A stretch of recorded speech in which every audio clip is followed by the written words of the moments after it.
There was a little girl that I was seeing quite often over there. Jahrzehntelang war Graceland die Festung, die Elvis Presleys Privatleben vor der Welt verbarg. Doch nun brach eine Frau, die alles miterlebte, Nancy Rook, vor ihrem Tod endlich ihr Schweigen. Sie arbeitete hinter den Toren, jenseits der Samtseile, in genau den Räumen, in denen der King of Rock'n'Roll lebte, lachte und litt. Und was sie enthüllte? Es steht nicht in den Geschichtsbüchern, und es könnte Ihre Sicht auf Elvis für immer verändern. Geben Sie als Kommentar 1 ein, wenn Sie glauben, dass Elvis ein Doppelleben führte, oder 0, wenn Sie meinen, dass er einfach missverstanden wurde. Und jetzt tauchen wir direkt ein. Nancy Rook kannte Elvis Presley, bevor er zur Musikikone wurde. Sie traf ihn weder im Rampenlicht, noch während einer ausverkauften Vorstellung. Sie näherte sich ihm in Pantoffeln, gähnte in der Küche und fragte sich, ob noch Speck übrig sei. Nancy wurde 1967 als Zimmermädchen und Köchin in Graceland eingestellt. Doch ihre Aufgaben wurden allmählich zu etwas Persönlicherem. Im Laufe der Jahre wurde sie zu einem wichtigen Teil von Elvis' Privatleben und erlebte alles mit. Vom zwanglosen Frühstück bis hin zu den schmerzerfüllten Ausbrüchen hinter verschlossenen Türen. Graceland war mehr als nur ein Wohnsitz. Es war ein Wirrwarr der Stimmungen. Manchmal war Elvis still, in Gedanken versunken und ging um 2 Uhr morgens durch die Flure. Dann wieder erfüllte Musik das Haus. Und Nancy ertappte sich dabei, wie sie in der Küche mit ihm sang. Gospel war seine Lieblingsmusik. Er prahlte ohne zu zögern damit, wie toll er sei, und lächelte dann, wenn Nancy mitsang. In einer Hand hielt sie ein Geschirrtuch, in der anderen eine Pfanne. Obwohl er weltberühmt war, war er für sie einfach nur Mr. Elvis. Er sagte ständig Bitte und Danke. Das wird Nancy nie vergessen. Er war gut erzogen worden, wie sie später anderen erzählte. Egal, wie hektisch es war, ob das Telefon ständig klingelte oder die Menschen kamen und gingen. Er behandelte sie stets mit Würde. Das Leben in Graceland war jedoch nicht immer einfach. Nancy arbeitete unregelmäßig, oft bis spät in die Nacht, um Elvis' unregelmäßigem Zeitplan gerecht zu werden.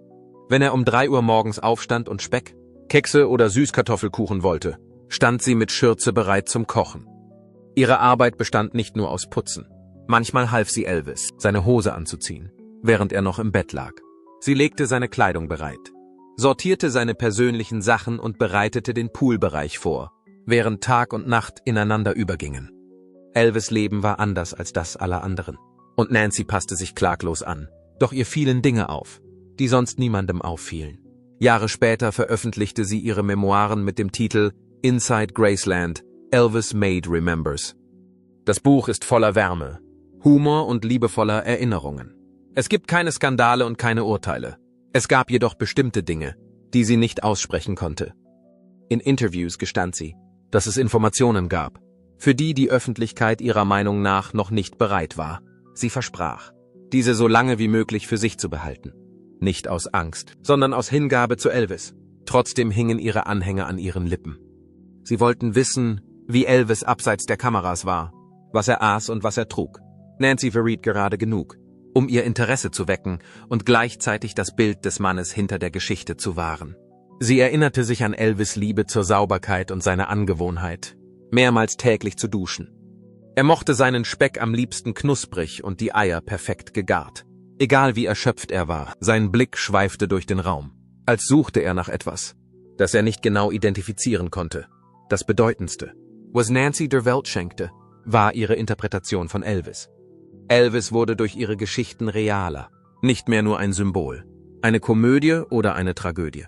Er war ein Mann, der lächelte, schluchzte, herzhaft aß und manchmal stundenlang mit niemandem reden wollte. Ein Mann, der trotz seiner Berühmtheit einen kleinen privaten Kreis um sich pflegte. Nancy Rooks spielte in dieser Gemeinschaft eine wichtige, aber stille Rolle. Sie versuchte nie, im Mittelpunkt der Aufmerksamkeit zu stehen. Doch mit der Zeit, als ihr klar wurde, dass sie nicht mehr viel Zeit hatte, änderten sich die Dinge. Sie deutete an, dass es noch Wahrheiten zu erzählen gab. Teile der Geschichte, die sie geheim gehalten hatte. Als sie antwortete, es ist Zeit, alles zu erzählen, fragten sich die Leute, was sie all die Jahre verheimlicht hatte. Elvis Presley, eine Geschichte vom unerwarteten Tod. Am Morgen des 16. August 1977 schien zunächst alles normal zu sein.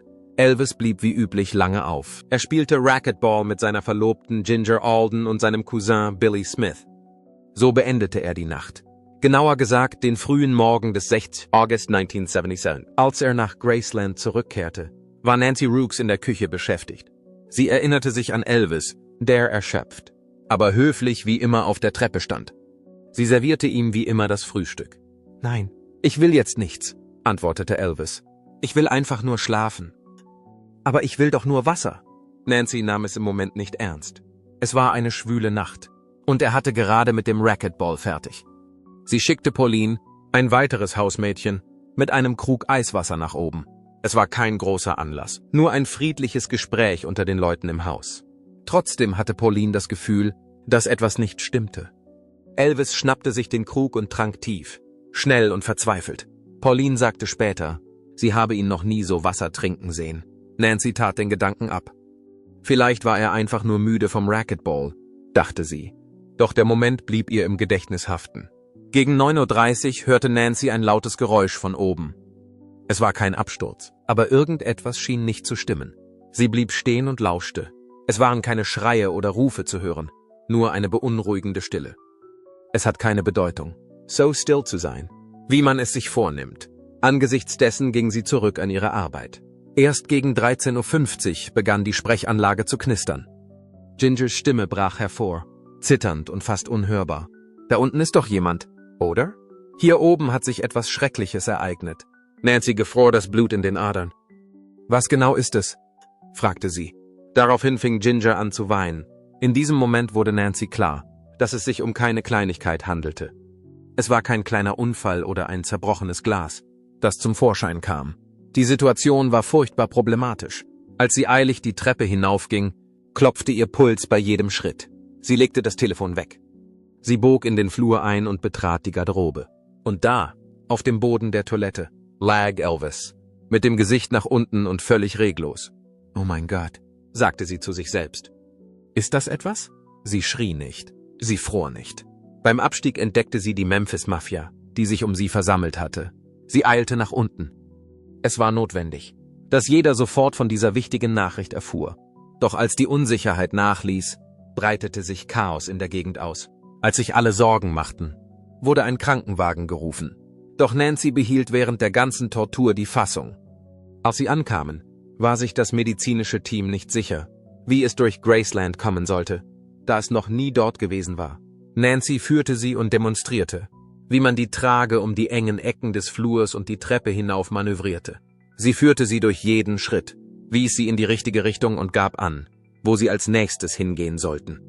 Als Elvis zum letzten Mal nach unten getragen wurde, begegnete sie ihm ein letztes Mal. Sie bemerkte, dass er im Moment zu schlafen schien. Tatsächlich war er jedoch schon seit geraumer Zeit abwesend. Die unmissverständlichen Anzeichen in seinem Gesicht, die blauen Punkte, zeigten es deutlich. Von da an ging alles extrem schnell. Der Lärm der Übertragungswagen, das Heulen der Krankenwagen-Sirene und die Menschenmenge, die sich um ihn versammelte, all das. Elvis Presley, eine Legende, ist gestorben, trauerte die Welt. Dennoch spürte Nancy, dass sie nicht nur eine Legende verloren hatte. Mr. Elvis, der Mann, der sie einst gebeten hatte, ihm beim Hochkrempeln seiner Hosenbeine zu helfen, während er lustige Geschichten erzählte, war mit ihr gestorben. Während die Nachricht die Runde machte und Schlagzeilen machte, hielt sich Nancy noch immer versteckt. Die Behörden gaben die Todesursache offiziell bekannt: Herzversagen. Sonst nichts. Trotzdem war ihr klar, dass etwas nicht stimmte.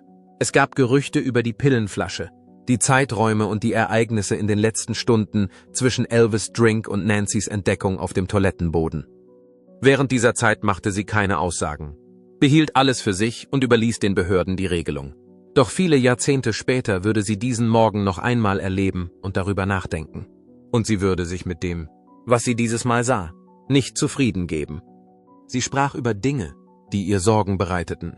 Dinge, die sie lieber nicht getan hätte. Und Dinge, die sie vielleicht verschwiegen hätte, ohne sich der Geheimnisse bewusst zu sein, die so lange gehütet worden waren. In den Jahren nach Elvis' Tod äußerte sich Nancy Rooks nicht.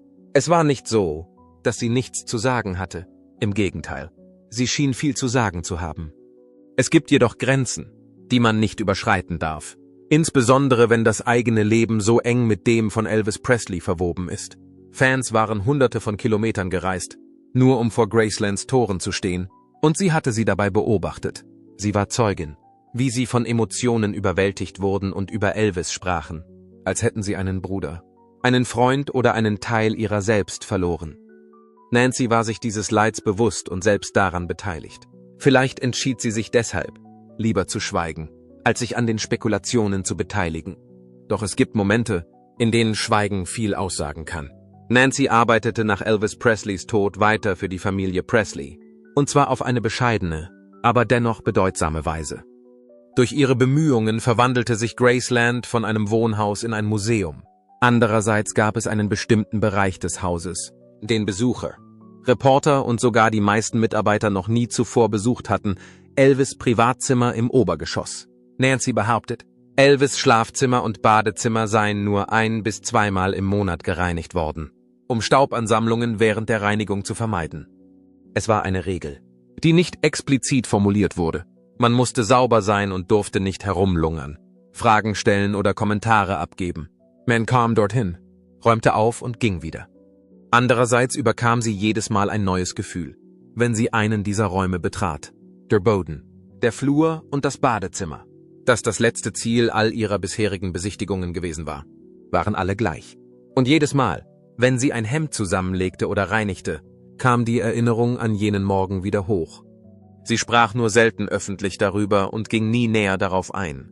Ihre Autobiografie, die sie in den 1990er Jahren verfasste und den Titel Inside Graceland, Elvis's Maid Remembers trug, bestand aus humorvollen Anekdoten über Elvis' Essgewohnheiten, seine Musik und seine ungewöhnlichen Arbeitszeiten.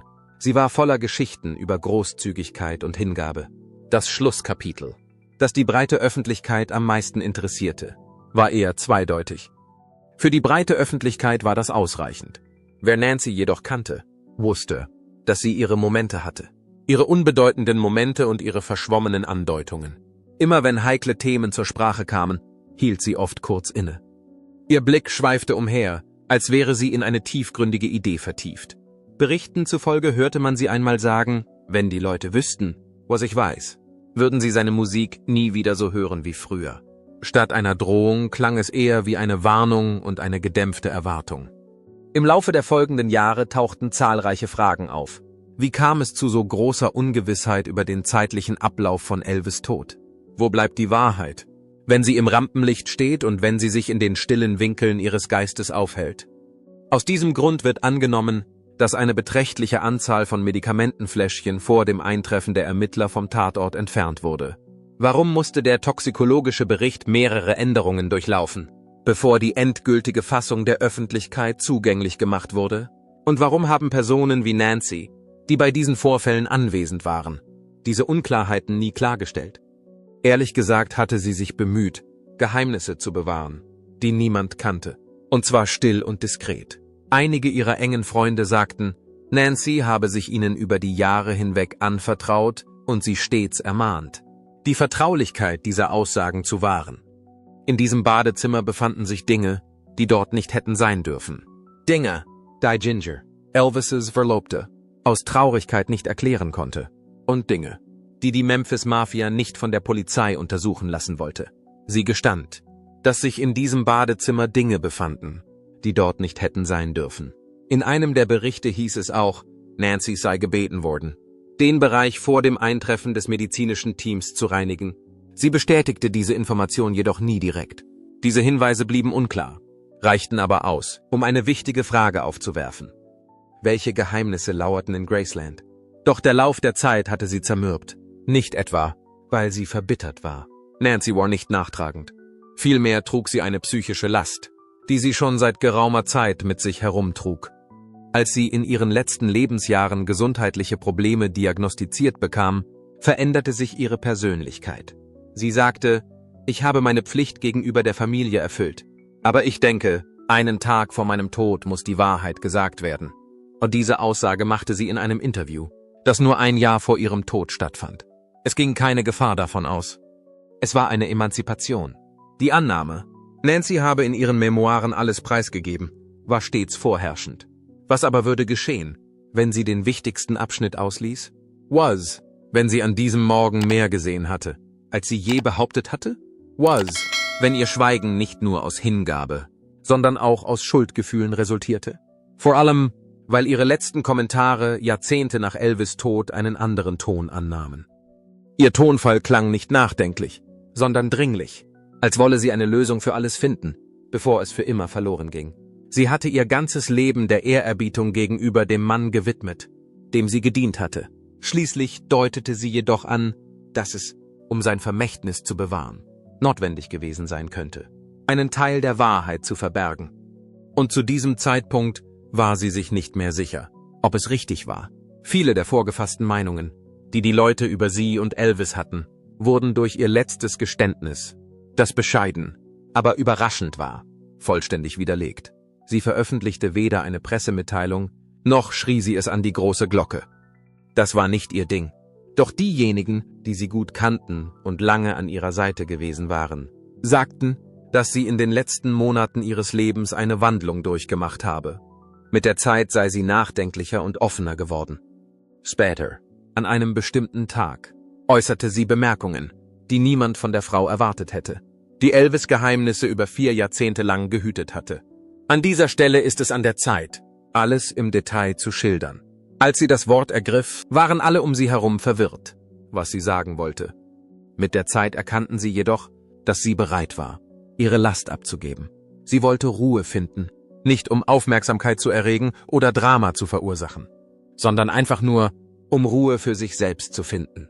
Wann immer Elvis in der Öffentlichkeit war, beschützte Nancy ihn ständig. Sie teilte sentimentale Geschichten, rührende Erinnerungen und alltägliche Anekdoten mit ihrem Publikum, wodurch es sich ihm stärker verbunden fühlte.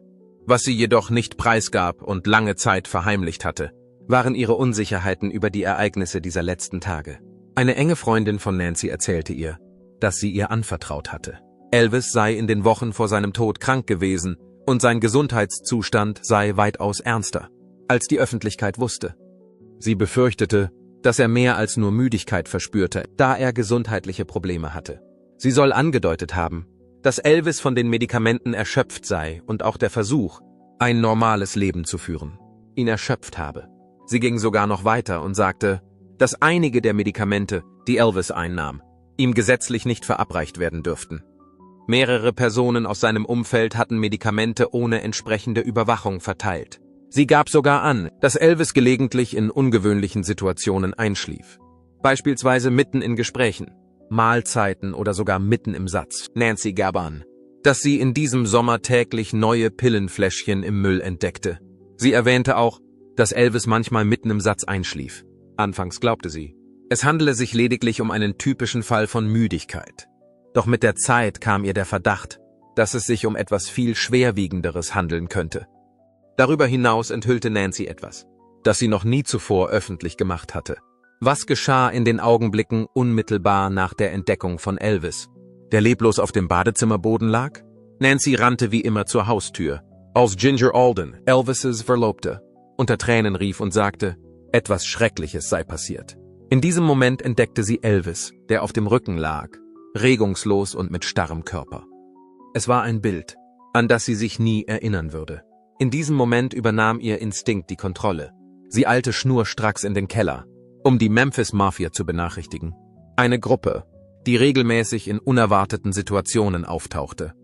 Bevor der Krankenwagen eintraf, wurde Nancy jedoch von einer Person, deren Identität sie nie preisgab, angewiesen, ein wenig aufzuräumen. Zu diesem Zeitpunkt hatte sie noch keinen Verdacht. Sie räumte nicht nur ein paar Gegenstände um, sondern wischte auch mit einem Handtuch die Oberfläche ab. Das Gefühl war nichts weiter als eine harmlose Routine. Es gab nichts, was über die Norm hinausging. Nach einiger Zeit begann Nancy sich jedoch zu fragen, ob sie Signale wahrgenommen hatte, die sie damals nicht bemerkt hatte.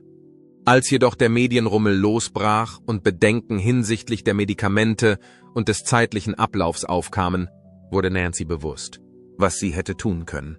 Sie fragte sich, ob sie tatsächlich etwas verheimlicht hatte.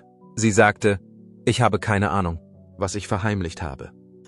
Ich tat genau, was mir aufgetragen wurde. Diese Momente quälten sie, insbesondere Elvis zu schnelles Wasser trinken, die ungewöhnlichen Geräusche, die sie an diesem Morgen hörte, und sogar die hastigen Bemühungen, die Situation zu beseitigen. Viele Jahre lang hatte Nancy sich einreden können, es sei unwichtig, Sie erledige lediglich die Aufgaben, die von ihr verlangt wurden, und es gebe keinen Grund zur Sorge. Doch in den letzten Monaten ihres Lebens begann sich dieses Gefühl zu verändern. Er war sich nicht mehr sicher. Und in diesem Moment beschloss sie, etwas ans Licht zu bringen, was sie zuvor nie öffentlich zuzugeben gewagt hatte, nicht einmal in ihren literarischen Werken. Es veränderte die Sicht der Menschen auf die Ereignisse dramatisch. Nancy gab zu, dass Elvis nicht einfach gestorben war, sondern allmählich verfiel. Niemand konnte dem Einhalt gebieten. Dieser Kommentar erwies sich als Nancys bedeutsamstes Eingeständnis. Viele ihrer Vertrauten erklärten deshalb, sie fühle sich in den letzten Tagen ihres Lebens nicht durch ihre Taten, sondern durch das, was sie verschwiegen hatte, belastet. Hatte sie das Gefühl, Elvis durch ihr Schweigen zu schützen? Versuchte sie auch, diejenigen zu schützen, die ihn auf diese Weise hatten gehen lassen? Nachdem sie ihre Eingeständnisse abgeschlossen hatte, war es nun an der Zeit, über alles zu sprechen, was geschehen war. Nancy Rooks unerwartete Wahrheit über Elvis. Da sie endlich die Wahrheit über Elvis enthüllt hatte, hatte sich das Thema völlig geändert. Der Grund dafür war nicht, dass Elvis ein schrecklicher Mensch war, sondern dass die Menschen um ihn herum ihn möglicherweise im Stich gelassen hatten. Nancy hatte in ihrer ruhigen Art zu viele Anzeichen bemerkt, um sie zu ignorieren, aber sie tat lieber so, als hätte sie nichts gesehen. Die Anzeichen waren offensichtlich gewesen, und Nancy hatte keinen Grund, sie zu ignorieren. Die Folgen dieses Schweigens waren unausweichlich. Als sich die Nachricht verbreitete, dass Nancy Rooks mehr als nur ein Kochbuch und ein paar schöne Erinnerungen hinterlassen hatte, erfolgte die Reaktion nicht sofort. Vielmehr verbreitete sie sich allmählich und leise, ähnlich wie sie damals in Graceland gelebt und umhergegangen war, sich umgesehen, aber nie aufhebens darum gemacht hatte. Doch das Erstaunen breitete sich aus, als die Leute erkannten, was sie in ihrer Aussage tatsächlich gesagt oder zumindest angedeutet hatte. Unter den Fans herrschte eine Spaltung. Manche weigerten sich, die Biografie zu akzeptieren.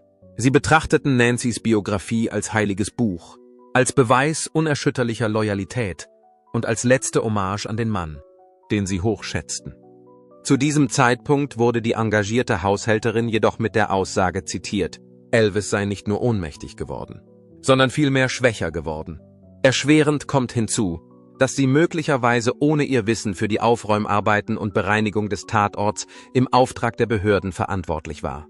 Alte Wunden wurden wieder aufgerissen. Als vermutet wurde, jemand aus Elvis' Umfeld habe Beweise manipuliert, selbst wenn dies unabsichtlich geschah. Dies löste nicht nur bei Elvis' Anhängern Verwirrung aus, sondern löste auch eine Welle heftiger Kontroversen aus, die das Vermächtnis eines ebenso begabten wie faszinierenden Mannes in Ungewissheit hüllten. Die offizielle Todesursache war stets ungewiss. Ein unerwarteter Herzinfarkt. Gewiss. Aber die Tatsache, dass Elvis eine Kombination von Betäubungsmitteln im Blut hatte, die Verzögerung bei der Anforderung eines Krankenwagens und das Fehlen umfassender toxikologischer Befunde nährten nur weitere Zweifel. Alles spitzte sich zu, was zu neuer Wut und Misstrauen führte. Der Zeitpunkt seines Todes war Gegenstand zahlreicher Diskussionen und Analysen in verschiedenen Online-Foren, in denen es geschäftig zuging. Stimmt es, dass Nancy den Auftrag hatte, etwas Bestimmtes aufzuräumen? Können Sie mir sagen, was sie an diesem Morgen gesehen hat? Ich habe mich gefragt, warum sie nicht früher aufgetaucht ist. Wer, wenn überhaupt jemand, hatte sie davor gewarnt, sich so zu verhalten? Es schien, als würden diese Fragen jeden beschäftigen. Insbesondere diejenigen, die schon lange über Elvis recherchierten, und Biographen, die versuchten, die Fakten zu rekonstruieren und die unvollständigen Elemente zu klären. Dennoch gab es eine andere Gruppe von Menschen, die sie lobten. Sie empfanden Nancys Ehrlichkeit in ihren späteren Jahren als mutige Tat. Da sie Jahrzehnte damit verbracht hatte, Presleys Erbe zu bewahren, ist es möglich, dass sie zu der Erkenntnis gelangt war, dass Wahrheit und Respekt nicht unbedingt unvereinbar sind. Nancy Rooks letztes Geständnis.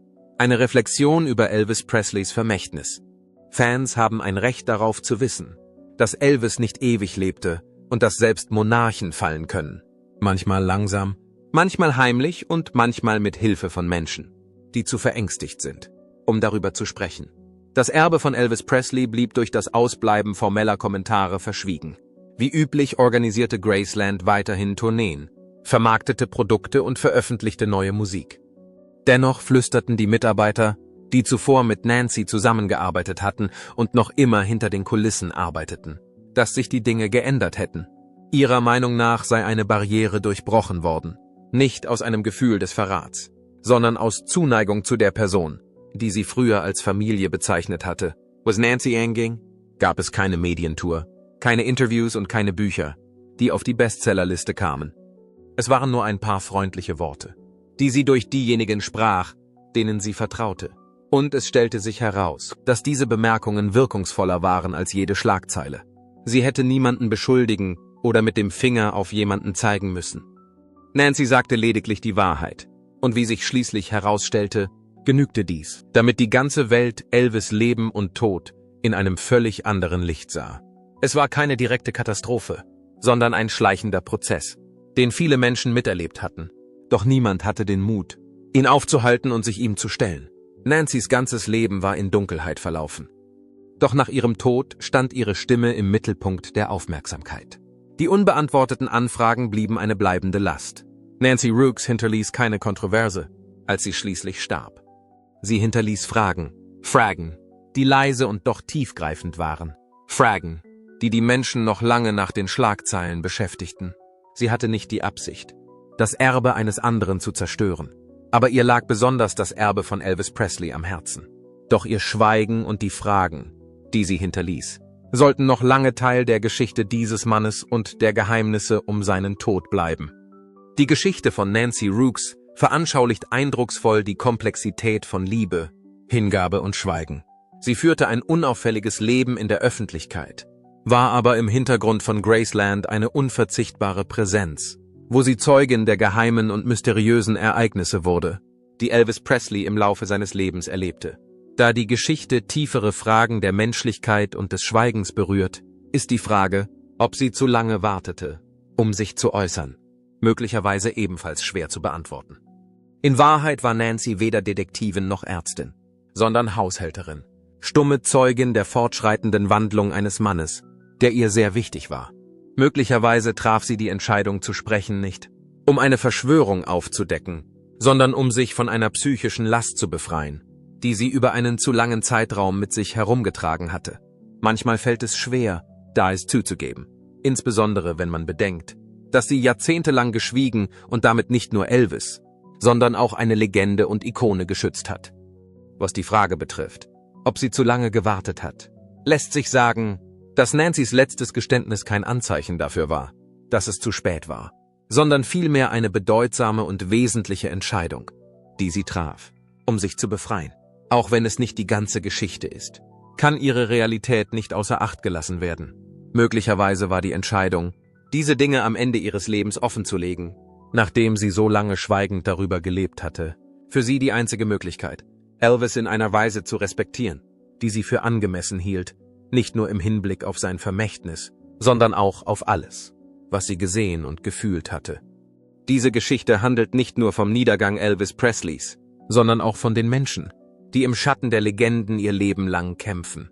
Menschen, die ihnen dienen, diejenigen, die immer da sind, aber nie sprechen, sei es aus Angst oder Loyalität, stehen im Mittelpunkt dieser Diskussion.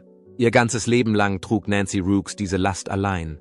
Möglicherweise tat sie es nicht, um anderen die Wahrheit zu offenbaren, als sie schließlich sprach, sondern um sich selbst aus dem Schatten zu befreien, in dem sie so lange gelebt hatte. Mit anderen Worten, ihr endgültiges Geständnis war für sie nicht nur die einzige Möglichkeit, dem Mann, den sie liebte, Respekt zu zollen, sondern auch ein Weg zur eigenen Erlösung. Es ging weder um Bloßstellung noch um Bestrafung. Anders gesagt, es war die Akzeptanz dessen, was sie durchgemacht und gesehen hatte, und der Fragen, die noch immer blieben. Fragen, die zwar still, aber schwer wiegen. Wie wir gerade gesehen haben, gibt es Menschen, die ihr Leben im Verborgenen führen und still dienen, ohne ihre Anwesenheit jemals kundzutun. Darüber hinaus gibt es Situationen, in denen die letzte Beichte nicht nur Ausdruck, sondern auch ein Mittel zur Selbstbefreiung ist. Elvis schenkte der Welt seine Musik, seine Energie und seine Seele. Doch hinter den Kulissen haben selbst die Königlichen zu kämpfen. Marys letzte Worte lassen vermuten, er ist nicht nur an Drogen gestorben, er ist gestorben, weil er Elvis Presley war. Glauben Sie, dass der Ruhm, der ihn groß gemacht hat, ihn auch zerstört hat? Teilen Sie es uns in den Kommentaren mit. Liken Sie dieses Video, wenn Sie meinen, Elvis hätte etwas Besseres verdient. Und vergessen Sie nicht, sich anzumelden, um noch mehr spannende Geschichten zu erhalten, die über die Schlagzeilen hinausgehen.